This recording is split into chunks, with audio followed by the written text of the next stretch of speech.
ऐसा इन्हें क्या मिल गया है जिसके चलते ये इतने ज़्यादा उकस रहे हैं? इन कुत्तों के पास ऐसी कौन सी हड्डी आ गई है जिसे चबा चबा के इनके मसूड़ों से निकलता खून इन्हें स्वाद दे रहा है?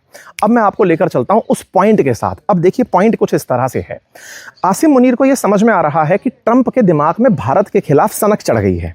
सनक चढ़ गई है, उसके चलते ट्रंप लगातार भारत के साथ कुछ ऐसा किए जा रहे हैं जो कि अनप्रेसिडेंटेड था। जैसे चाइना को 90 दिन की और मोहलत देना कि तुम पर अभी हम प्रतिबंध नहीं लगाएंगे, भले ही तुम रूस से कितना भी तेल मंगाते रहो, नंबर 1।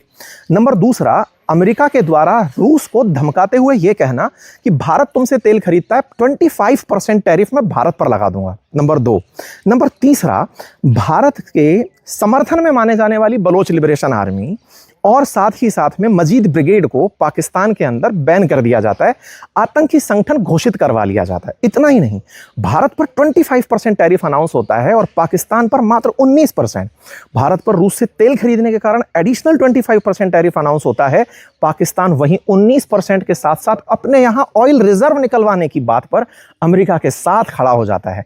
मतलब इतना तो साफ है कि भारत को नीचा दिखाने के लिए अमेरिका पाकिस्तान को ऊंचा उठाने का प्रयास कर रहा है। अब इसमें एक फैक्ट और जोड़िएगा, हाल ही में आसिम मुनीर ने सेंटकॉम का जो गुरिल्ला था, जिसकी अभी रिटायरमेंट हुई है, उसमें पहुंच करके उस सीजन फंक्शन को अटेंड किया। ना केवल गुरिल्ला के फंक्शन को अटेंड किया, बल्कि वहां से आगे की यात्रा क्या होती है कि वो पाकिस्तान के लोग जो अमेरिका में रह रहे हैं उन्हें कहता है कि भारत के अंदर तमाम परेशानियां हैं। ये सब एक तरह का नैरेटिव वॉर नहीं, एक कॉन्स्पिरेसी है जो कि अमेरिका के नेतृत्व में की जा रही है। भारत के खिलाफ प्रयास किए जा रहे हैं। अब आप पूछेंगे इससे सिंधु जल समझौते का क्या लेना देना है, तो चलिए अब टू द पॉइंट पहुंचते हैं। अगर 15 अगस्त को रशिया यूक्रेन के बीच में समझौता होता है तो इसका तात्कालिक कारण माना जाएगा कि ट्रंप के डर से भारत ने जाकर रूस से कहा, उस समय पर वहां पर विटकॉफ आया हुआ था, विटकॉफ को डोभाल साहब के माध्यम से संदेश पहुंचा कि भारत चाहता है कि भाई साहब इसे रोक दो, 25% टैरिफ एक्स्ट्रा हम पर भारी हो रहा है, और रूस तैयार हो जाता है। पुतिन की अगले दिन प्रधानमंत्री मोदी से बातचीत होती है, शी जिनपिंग से बात होती है, लुकाशेंको से बातचीत होती है, और सबको यह कहा जाता है कि हाँ, हम लोग यूक्रेन के मामले पर कहीं कुछ पहुंच रहे हैं। न्यूज सर्कुलेट होने लगती हैं। हाल ही में ट्रंप का जो बयान है उसे देखकर यह लगता है कि वो एक तरह से पुतिन को छेड़ रहे हैं, ये कहते हुए कि 8 अगस्त को सैंक्शन लगना था, लेकिन उससे एक दिन पहले ही हमारे पास फोन आ गया और मैंने अपना मीडिएटर वहां भेज दिया। कौन मीडिएटर भेज दिया? विटकॉफ को अमेरिका वालों ने रूस भेज दिया। अब एक और प्रश्न यहां जोड़ते हैं, अगर यह कहानी घट जाती है, कौन सी कहानी? अगर यह स्थिति बन जाती है कि रशिया यूक्रेन समझौता होता है तो ट्रंप के पास एक सूत्री कार्यक्रम रहेगा, भारत पाकिस्तान में पाकिस्तान को विजेता घोषित करना। अब आपके दिमाग में फिर प्रश्न आएगा, पाकिस्तान को विजेता घोषित करने के तरीके क्या होंगे? तरीका यह होगा कि पाकिस्तान हमसे कहेगा कि मुझे इंडस वाटर का पानी चाहिए, इंडस वाटर चाहिए, ट्रीटी का वायलेशन नहीं हो सकता। अब आप कहेंगे अमेरिका का क्या लेना देना है? अब अमेरिका के लेने देने को समझिए। देखिए क्या है ना कि अमेरिका ने ही 1960 में वर्ल्ड बैंक के माध्यम से, टेक्निकली हम बोलते हैं कि वर्ल्ड बैंक ने अमेरिका और भारत के बीच, भारत और पाकिस्तान के बीच में इंडस वाटर ट्रीटी कराई थी, लेकिन वास्तविकता में आपको जानकारी हो कि वर्ल्ड बैंक में 15% स्टेक होल्डर अमेरिका है। 28 बिलियन के प्रोजेक्ट्स इंडिया में वर्ल्ड बैंक द्वारा ऑपरेटेड हैं। अब होगा ये कि इंडस वाटर ट्रीटी को जैसे ही आप वायलेट करने की बात करते हो, आपको धमकाया जाएगा कि आपके वर्ल्ड बैंक के प्रोजेक्ट रोक दिए जाएंगे, यानी सीधा सीधा 28 बिलियन डॉलर का प्रोजेक्ट आपका रोक दिया जाएगा। यह सेकंड धमकी होगी। तीसरा, आपने चूंकि वर्ल्ड बैंक की मध्यस्थता को खारिज किया है, इसीलिए आपको पानी तो देना ही होगा अगर वर्ल्ड बैंक से मदद आपको चाहिए, क्योंकि फिर से मैं बता दूं कि वर्ल्ड बैंक का मुखिया एक अमेरिकी होता है। अमेरिकी शेयर्स वहां बहुत ज्यादा मैटर करते हैं।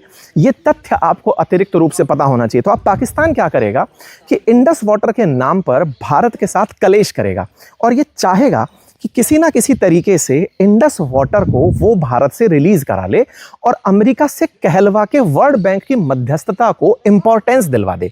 मतलब कुछ इस तरीके से कि भारत पाकिस्तान वर्ल्ड बैंक को इग्नोर नहीं कर सकते, अगर किए तो भारत को घातक परिणाम भुगतने होंगे।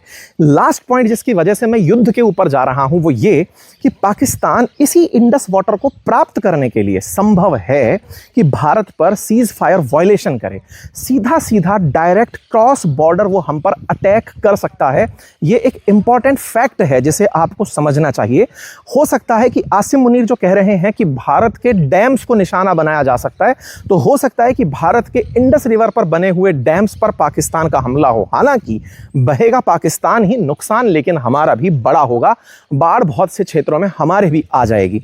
तो आने वाले समय में अमेरिका और ज़्यादा खुलकर पाकिस्तान के साथ जाएगा। कुल मिलाकर के इस पूरी कहानी का सार अगर मैं केंद्रित करने निकलूं तो वो एक ही जगह जा रहा है कि 15 अगस्त के दिन रशिया यूक्रेन के बीच हो रहे समझौते में पुतिन विजेता की भूमिका में अगर निकलते हैं तो भारत का भविष्य सैंक्शंस की तुलना में सुरक्षित होगा। हो सकता है कि अगर पुतिन विजेता बनकर निकलते हैं तो हमारे लिए भी जो हमारे सैंक्शंस हैं, या फिर कहिए जो 25% का एडिशनल टैरिफ हम पर तेल खरीदने की वजह से लगा है, वो न्यूट्रलाइज हो सकता है। अगर किसी तरह से ट्रंप हावी होते हुए दिखते हैं, ट्रंप विजेता बनकर यहां पर निकलते हैं, तो ये देखने वाली बात होगी साथियों। और ये बहुत इंपॉर्टेंट होगा आप सबके लिए जानना, क्योंकि अगर ट्रंप पुतिन को दबाने में कामयाब हो गए, यूक्रेन का पक्ष रखने में कामयाब हो गए, तो दुनिया को संदेश सिर्फ इतना जाएगा कि हमने तेल के लिए मना किया था। भारत पहुंचा सीधा वहां जब विटकॉफ थे, डोवाल साहब का संदेश गया, पीएम मोदी से पुतिन की बातचीत हुई, पुतिन तैयार हुए तुरंत जाने के लिए 15 अगस्त को अलास्का,